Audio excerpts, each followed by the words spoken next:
ঋণ করা মানে ফকিরের কাজ। এই ফকিরি করে দেশ চালানো যাবে না। মাননীয় স্পিকার, আমাদের নিজের সম্পদকে সংগ্রহ করে আমাদের সম্পদ দিয়ে দেশ চালাতে হবে। যদি আল্লাহ এবং আল্লাহ রাসূলের সাথে যুদ্ধ করতে নারাজি থাকি, অবশ্যই সুদকে প্রত্যাখ্যান করতে হবে। এই সুদ ছাড়াও অর্থনীতি চলে। মাননীয় স্পিকার, যদি সুদ চালু থাকে জাতির উপরে আল্লাহর আযাব হালাল হয়ে যাবে। বলা হয়েছে ইয়ামহাকুল্লাহুর রিবা, আল্লাহ তাআলা সুদকে ধ্বংস করেন এবং যাকাত সাদকাকে বৃদ্ধি করেন। আল্লাহ রাসূল সাল্লাল্লাহু আলাইহি ওয়াসাল্লাম বলেছেন জানাজার সময় যে তার ঋণ আছে কিনা, যদি দেখা যায় যে তার ঋণ আছে, তখন বলতো যে তোমার ভাইয়ের জানাজা তোমরাই পড়ো, আমি এর জানাজা পড়ছি না। কালো টাকা মানে হারাম টাকা। হারাম টাকা ঘুষ দিয়ে কি হালাল করা যাবে? মাননীয় স্পিকার,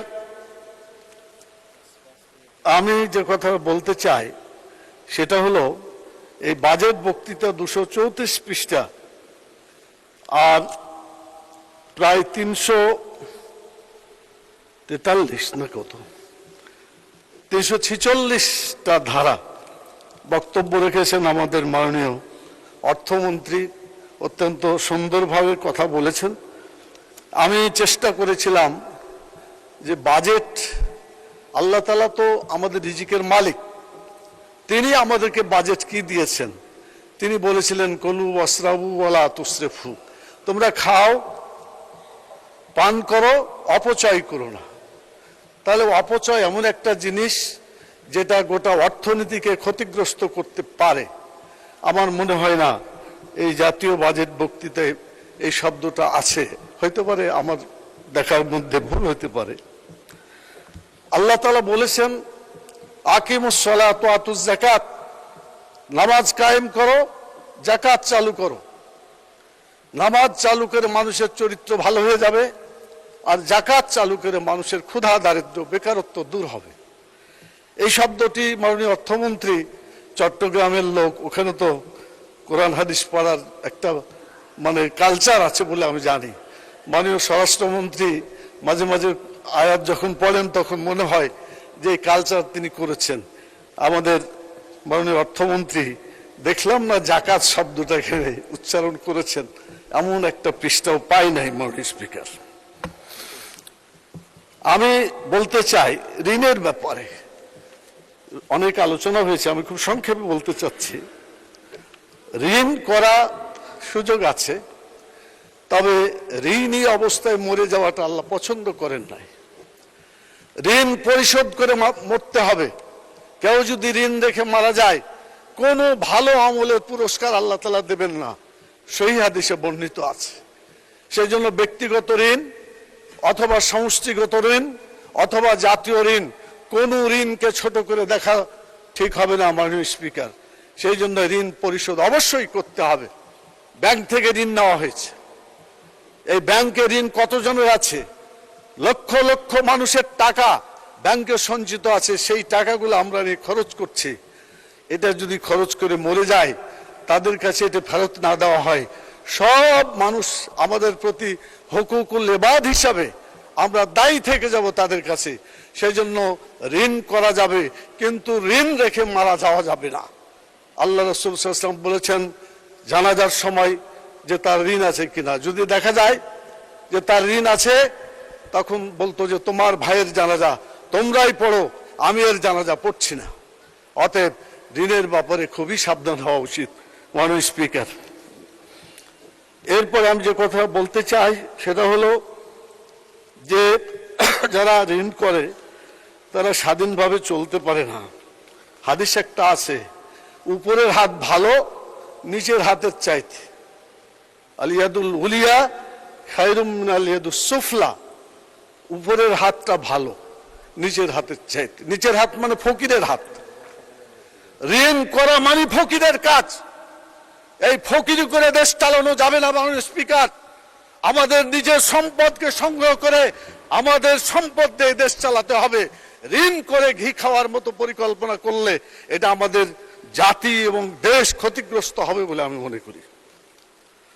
মাননীয় স্পিকার, এই ঋণের ব্যাপারে এই যে সুদ আছে, এই সুদের ব্যাপারে ইসলাম কি বলেছে আমি আপনাদের সামনে কয়েক জেনে শুনে কেউ যদি একটি টাকা সুদের এটা খায়, তাহলে সে যেন 36 বার জেনা করে, সহিহ হাদিস। এই সুদের মধ্যে 70টি স্তর আছে। সর্বনিম্ন স্তর হচ্ছে মায়ের সাথে জেনা করা। সুদের ফল দুনিয়ায় ধ্বংস হয়ে যাবে। কোরআনের আয়াত ওই বলা হয়েছে ইয়ামহাকুল্লাহুর রিবা, আল্লাহ তাআলা সুদকে ধ্বংস করেন এবং যাকাত সাদকাকে বৃদ্ধি করেন। কোরআন মাজিদ সূরা বাকারা 276 নম্বর আয়াত। 278 নম্বর আয়াতে বলা হয়েছে যে যারা সুদ করে সুদকে ছাড়ে না, এই সুদের অর্থনীতি দিয়ে চলাফেরা করে, সুদের মাধ্যমে তারা জীবন জীবিকা করে, তাদের ব্যাপারে বলা হয়েছে তারা যেন আল্লাহ এবং রসুলের সাথে যুদ্ধ করে। মাননীয় স্পিকার, আমরা কি আল্লাহ এবং আল্লাহ রসুলের সাথে যুদ্ধ করতে রাজি আছি? জবাব দিতে হবে আমাদেরকে। যদি আল্লাহ এবং আল্লাহ রসুলের সাথে যুদ্ধ করতে না রাজি থাকি, অবশ্যই সুদকে প্রত্যাখ্যান করতে হবে। এই সুদ ছাড়াও অর্থনীতি চলে। মাননীয় স্পিকার, আমাদের মাননীয় প্রধানমন্ত্রী মালয়েশিয়ায় গিয়েছেন, সেখানে সুদকে বন্ধ করে জাকাত ভিত্তিক অর্থনীতি সেখানে চালু করার সুন্দর একটা প্রচেষ্টা অব্যাহত রয়েছে।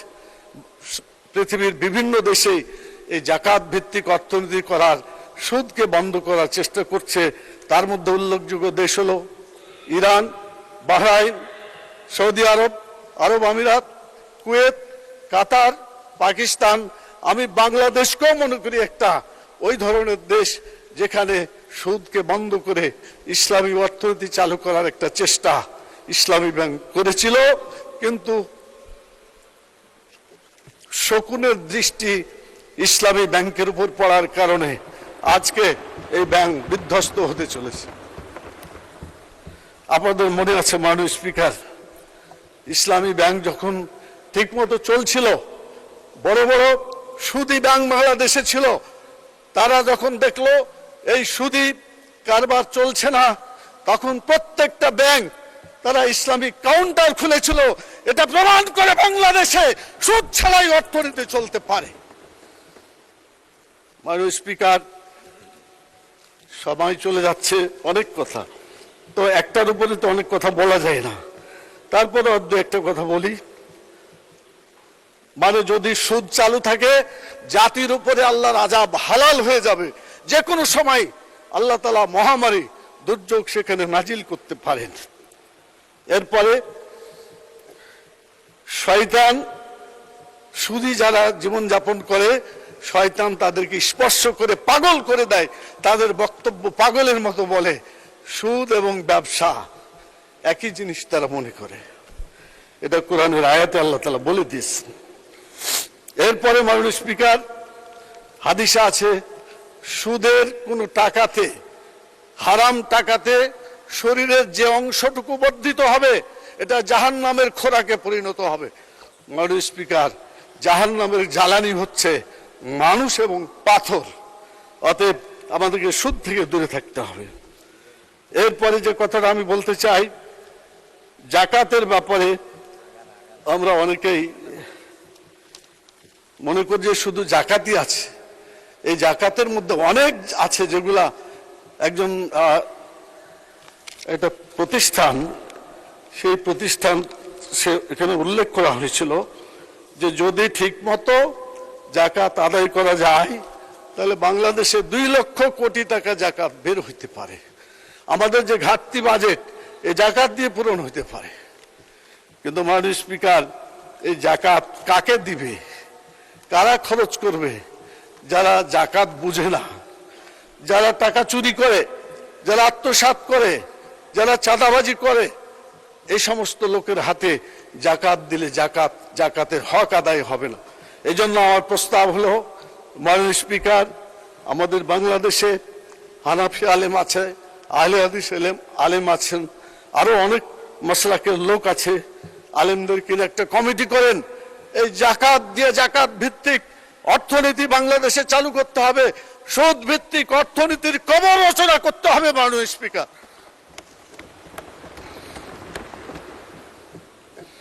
কালো টাকাকে সাধু করা একটা ব্যাপার আছে। কালো টাকা সাদা করার কথা যদিও স্পষ্টভাবে বলা হয় নাই, তো কয়েকটা ধারাতে আছে যেখানে কালো টাকাকে সাদা করার প্রস্তাব আছে। কালো টাকা মানে হারাম টাকা। হারাম টাকা ঘুষ দিয়ে কি হালাল করা যাবে? কখনোই যাবে না। মাননীয় স্পিকার, এই ধারাটা বন্ধ করতে হবে যে কালো টাকাকে সাদা করা যাবে না। এটা যদি চালু থাকে, অন্যায় বলে কোনো জিনিস বাংলাদেশে আর থাকবে না, সব ন্যায় হয়ে যাবে। চুরি করার টাকা, আত্মসাৎ করছে টাকা, বিভিন্নভাবে পাচার করছে টাকা, এই টাকাগুলোর মধ্য থেকে কিছু টাকা দিয়ে বা কিছু ট্যাক্স দিয়ে এটাকে যদি হালাল করে ফেলে, তাহলে ভালো কাজ আর দুনিয়াতে থাকবে না, হারাম কাজগুলো সব ভালো কাজে পরিণত হয়ে যাবে। মদ এবং বিড়ির কথা বলা হয়েছে। আমাদের মাননীয় সংসদ সদস্য গয়েশ্বর রায় এখানে নাই, তিনি কালকে বললেন যে বিড়ির দামটা একটু কমাইলে ভালো হতো। মাননীয় স্পিকার, আমাদের মাননীয় প্রধানমন্ত্রী বিড়ি যাতে না খায়, নেশাদ্রব্য যাতে না খায়, মদ যাতে মানুষ না খায়, সেজন্যই তো দাম বেশি করেছে। এজন্য তাকে ধন্যবাদ আমরা জানাই। আমরা আরো ধন্যবাদ জানাতাম যদি আল্লাহর ভাষায়, যেখানে আল্লাহ বলেছেন যে মদকে আল্লাহ হারাম করেছেন, আল্লাহর আয়াত দিয়ে মদকে হারাম ঘোষণা করা হতো, সবচাইতে আমরা বেশি খুশি হতাম মানুষ। এই জন্য উনি বিড়ির কথা কমাইতে বললেন কেন আমি বুঝলাম না। তো যাই হোক, এটা মাননীয় প্রধানমন্ত্রী দেখবেন, ওনাদেরই লোক, উনি চাচ্ছেন এটা কমাইতে, আর এটা আরো বৃদ্ধি হোক, এটাই পরস্পর এই কথাগুলা দলের শৃঙ্খলা